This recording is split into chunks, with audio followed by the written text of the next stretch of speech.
ಹಮ್ಮಿಕೊಂಡಿದ್ದೀರಿ sir, ಇದು ಪ್ರತಿಭಟನೆನಾ ಅಥವಾ ಹೋರಾಟನ? ಯಾಕಂದರೆ ನೀವು ರಾಜಭವನಿಗೆ ಹೋಗ್ತಿದ್ದೀರಾ. ಹೋರಾಟದ ಮೂಲಕ ಪ್ರತಿಭಟನೆ.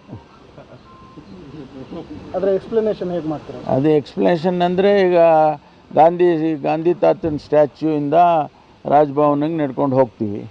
ಅವರು ಈಗ ನಮಗೆ ಎಷ್ಟು ಜನರಿಗೆ ಒಳಗಡೆ ಕರೀತಾರೆ ಗೊತ್ತಿಲ್ಲ. ನನಗೆ ಬಂದ ಮಾಹಿತಿ ಪ್ರಕಾರ ನಾವೆಲ್ಲರನ್ನೂ ಕರಿಬೇಕು ಅಂತ ಕೇಳ್ಕೊಂಡಿದ್ದೀವಿ.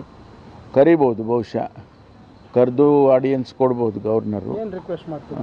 ನಾವು ಈಗ ಕುಮಾರಸ್ವಾಮಿ ಅವ್ರದ್ದು, ಶಶಿಕಲಾ ಜೊಲ್ಲೆದು, ನಮ್ಮ ಜನಾರ್ದನ್ ರೆಡ್ಡಿ ಅವ್ರದ್ದು, ನಿರಾಣಿ ಅವ್ರದ್ದು, ಇವ್ರದ್ದೆಲ್ಲ ನೀವು ವರ್ಷಾನುಗಟ್ಟಲೆ ಯಾಕೆ ಇಟ್ಕೊಂಡಿದ್ದೀರಾ? ಅದಕ್ಕೆ ನೀವು ಪರ್ಮಿಷನ್ ಕೊಡಿ ಪ್ರಾಸಿಕ್ಯೂಷನ್ಗೆ ಅಂತ ಕೇಳ್ತೀವಿ.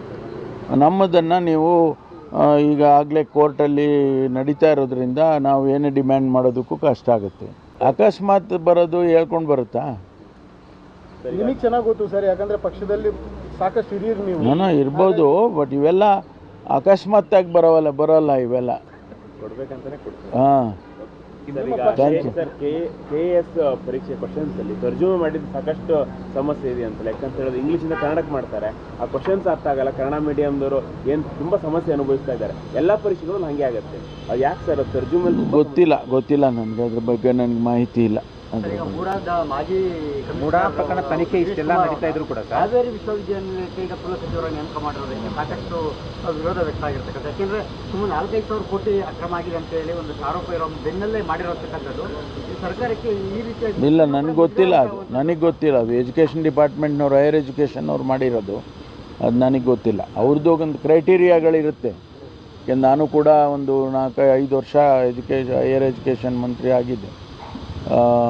ಯೂನಿವರ್ಸಿಟಿಗೆ ಯಾವುದೇ ಸಿಂಡಿಗೆ ನಾಮಿನೇಟ್ ಮಾಡುವಾಗ ನಾವು ಕೆಲವು ಪ್ಯಾರಾಮೀಟರ್ಸ್ಗಳಿರ್ತವೆ.